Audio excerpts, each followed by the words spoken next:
Bonjour, on est vendredi 3 mai 2013. Et si je la vois un peu éraillée, c'est parce que je me suis fait entuber. Alors, pas selon l'expression argotique, mais littéralement. Voilà. Alors, ceux qui sont inquiets, c'est très gentil d'avoir été inquiet, mais vous voyez, bon, ce matin, ça va, je suis tout à fait présentable, je dirais. Je suis assis un peu plus bas que d'habitude, mais pour des raisons de confort, mais sinon, ça marche. Alors, je voudrais vous parler d'un truc et de ses implications. Ce truc, c'est voilà, ce sondage d'opinion qui a eu lieu, qui a été produit par une compagnie dont le nom est cité là. Vous verrez ça en dessous. Et cette compagnie a fait un sondage sur le thème suivant. Que se passerait-il s'il y avait des élections en France en ce moment, présidentielles, avec les mêmes candidats qu'à la précédente? Et les résultats sont les suivants. Donc arrive largement en tête M. Nicolas Sarkozy avec 32%. Je regarde un peu à gauche parce que c'est là que les chiffres se trouvent. Vous les voyez, vous, en dessous de la vidéo. Nicolas Sarkozy, 32%, suivi par Marine Le Pen à 22%, suivi à ex aequo par Jean-Luc Mélenchon et François Hollande à 15%. Ensuite, on tombe à M. Nicolas Bayrou à 10%, M. Nicolas Dupont-Aignan à 3%, Mme Eva Joly 2%, M. Philippe Poutou 1%, et Nathalie Arthaud et Jacques Cheminade sont en dessous de 1%. Alors bien sûr, il n'y a pas d'élection présidentielle demain, mais ce type de sondage, c'est quand même un thermomètre, c'est quand même un baromètre de l'opinion. Et la question, bon, la raison pourquoi ça vous interpelle, peut-être vous, en tout cas moi, c'est que, bon, parce que je fais des papiers là où comment dire, l'abstention loin en tête de toute manière, parce que là on parle encore on ne parle encore que de gens qui prennent la peine d'aller voter, et ils sont en nombre qui diminue régulièrement, mais ces chiffres comment dire, ils sont inquiétants parce ils montrent une évolution. Je ne sais pas si vous vous souvenez des thèmes qui étaient débattus en toute fin de la campagne électorale présidentielle. C'était des thèmes essentiellement xénophobes, essentiellement des thèmes de rejet de l'autre. On n'était pas du tout dans une perspective, je dirais, typique de notre société chrétienne, qui est de l'amour du voisin. Non, c'était essentiellement, bon, si on ajoute 32% à 22, ça fait 54%. Ça fait quand même une majorité solide qui est celle du rejet, de l'exclusion, et des interprétations de type complotiste, explications simplifiées en termes de bouc émissaire, etc. Alors ça, c'est pas bien. Et c'est pas bien, je dirais, surtout, comment dire, non, c'est pas ça que je voulais dire.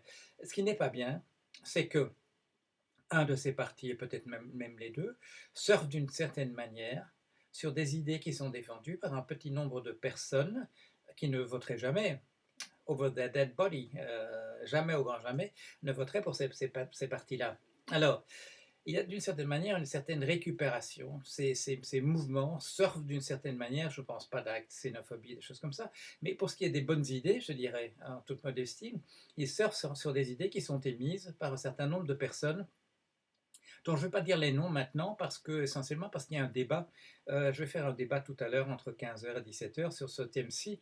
Et là, on pourra amener des noms, parce que ce que je voudrais quand même bien, c'est qu'on mette en avant l'idée qu'il n'est pas tolérable plus longtemps, justement, que les partis, je ne vais pas dire extrémistes, parce qu'il y a des idées extrémistes qui me conviennent tout à fait. Par exemple, une réflexion sur la propriété privée, ce qu'il faudrait en faire. Non pas que je veuille réinventer le cause, le sauf-cause, je ne sais quoi, etc., mais que je pense qu'on ne peut pas garder la planète qu'on a dans l'état où elle est, bon, qui est déjà pas brillant, mais si on ne veut pas que ça s'aggrave encore davantage, on ne peut pas maintenir les règles de la propriété privée de la manière dont elle est, ce qui est une idée extrémiste. Mais donc, il y a un certain nombre d'entre nous. Et en fait, le plus souvent, on est des amis qui se connaissent bien, dont on fait un très mauvais usage des idées, dont les gens les reprennent. Et la question, c'est pas une question de propriété intellectuelle de ces idées, mais ils vont le mettre dans une sauce à eux, qui est une sauce qui n'est pas admissible, qui n'est pas admissible. Alors il serait peut-être temps, je dirais, qu'on se réapproprie, qu'on dise ensemble, c'est ça ma proposition, qu'on dise ensemble qu'on se réapproprie ces idées-là, les idées qui plaisent tant dans des partis qui se trouvent aux partis polaires, opposés des, du spectre politique, qu'on dit, nous, ce sont nos idées à nous qui sont reprises là, mais elles font partie d'un ensemble, et dans cet ensemble, il y a un certain nombre de choses qu'on ne peut pas séparer. Par exemple, on ne peut pas reprendre ces idées et ajouter la xénophobie, ça ne marche pas. Non, ces idées-là se défendent dans un certain cadre de fraternité. Se réapproprier nos propres idées en montrant où elles se situent et à quoi ça sert. Bon. Alors, des tentatives de ce type-là ont déjà été essayées, et il me semble, je pense en particulier à ce, comment dire, j'oublie comment ça s'appelle, mais Roosevelt 2002, je crois que ça s'appelle, un mouvement qui a voulu faire un petit peu ça, de regrouper des idées, des énergies. Malheureusement, ce mouvement-là, à mon sens, ça n'a pas marché parce que ça ratissait trop large. Ça ratissait beaucoup trop large. On avait M. Hérault là-dedans, et bien dès que M. Hérault, dès qu'on a connu ses plans pour Notre-Dame-des-Landes, il était très difficile de dire je me joins avec enthousiasme à ce mouvement dont M. Hérault est un des membres fondateurs. Moi, je ne peux pas le faire. Je pense plutôt, moi, à mettre ensemble. Pas beaucoup, 4, 5, 6 noms, voilà, de gens qui pensent dans la même direction, qui pensent de la même manière, qui ne se sentent pas représentés du tout au niveau des partis politiques, qui n'ont pas l'impression qu'il y ait un homme politique ou une femme politique qui les représente, mais dont ils savent qu'ils sont, qui représentent quelque chose dans l'opinion, qui représentent quelque chose d'important, important. Alors, si vous voulez faire des tests à la maison pour essayer de voir qu'est-ce qu'il faudrait combiner ensemble, il y a un excellent petit outil qui se trouve sur l'Internet. C'est la compagnie Google. Je ne parle pas de cette compagnie Google pour approuver la manière dont elle paye ses taxes en France. Non, je la mentionne de la même manière que je n'utilise pas PayPal en pensant en pensant à la manière dont ils se sont conduits dans l'affaire Wikileaks qui n'est pas terminée. Non, mais il y a un petit outil. PayPal, ça s'appelle Trends, T-R-E-N-D-S, et ça vous montre, qu'est-ce que ça vous montre? Ça vous montre la popularité des gens, de n'importe qui, ou même d'idées simplement, sur l'Internet. Voilà, à partir des requêtes Google. Et c'est très intéressant. Parce que ça vous montre par exemple qu'il y a des gens qu'on voit beaucoup à la télévision dans certains programmes et qui n'ont en fait aucun impact sur l'opinion, et des gens qu'on voit très peu dans les mêmes programmes, et on pourrait se dire ces gens passent inaperçus, et vous apercevez qu'en fait ces gens passent tout à fait aperçus, et en fait ils sont même, comment dire, sous les spotlights, sous les feux de l'actualité, pour ce qui intéresse les gens, voilà. Alors, on ne peut pas laisser comment dire, cette manière dont les idées des gens sont représentées par des partis qui font qu'on a une majorité en France avec M. Sarkozy et Mme Le Pen qui fait 54% de la population. La population française n'est pas comme ça. Alors pourquoi est-ce qu'elle n'est pas comme ça et pourquoi est-ce que ça apparaît comme ça en surface?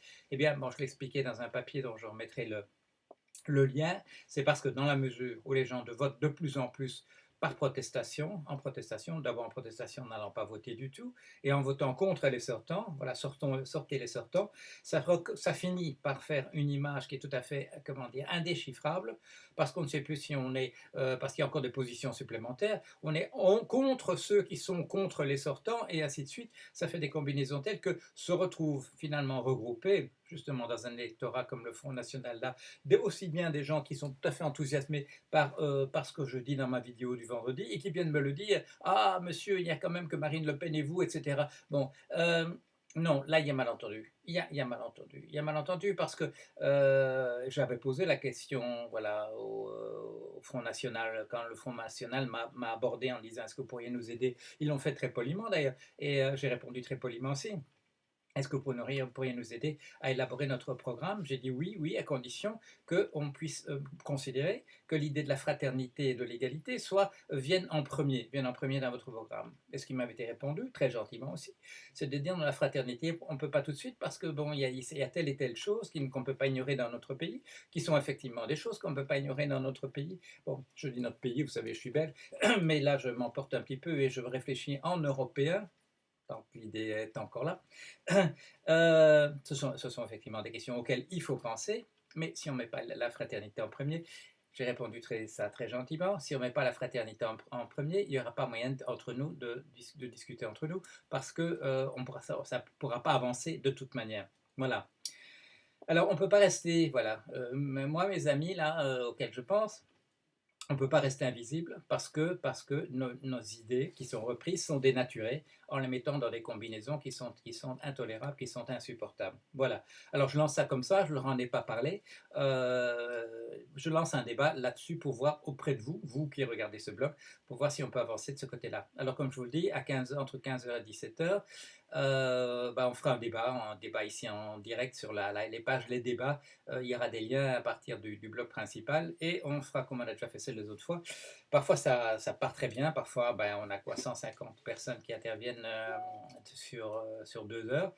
Ça donne beaucoup de travail, je verrai pas aller trop rapidement quand même s'il y a beaucoup de choses qui se passent, mais il faut avoir une discussion, il ne faut pas continuer à attendre, il faut réagir comme ça à chaud sur des sondages comme celui qui vient d'apparaître. Voilà, alors ou bien la semaine prochaine, si vous ne pouvez pas revenir tout à l'heure, ou bien à tout à l'heure. Voilà.